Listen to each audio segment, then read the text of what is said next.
সুখ খুঁজতে গিয়ে কখন যে নিজেকে হারিয়ে ফেলেছি। সয়ে গেলে নাকি দুঃখটাও সুখ।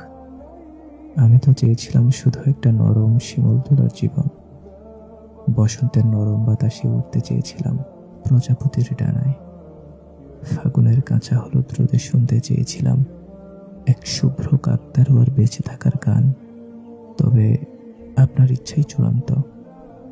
আমার জীবনের এই কঠিন বাস্তবতা যদি আমার পাপের কাফারা হয়ে থাকে, তবে আমায় ধৈর্য দিন। আর যদি এটি আমার পরীক্ষার অংশ হয়, তবে আমাকে তা অতিক্রম করার মতো তৌফিক দিন। দেহের মৃত্যুতে সবাই তো কাঁদে, কিন্তু মনের মৃত্যুতে শুধু নিজেকেই কাঁদতে হয়। কারণ মনের মৃত্যু আপনি আল্লাহ ছাড়া কেউ তো দেখতে পায় না। কতটা মানসিক চাপ আর যন্ত্রণা নিয়েও হাসি মুখে চলাফেরা করি, একমাত্র আপনি ছাড়া তো আর কেউ জানে না।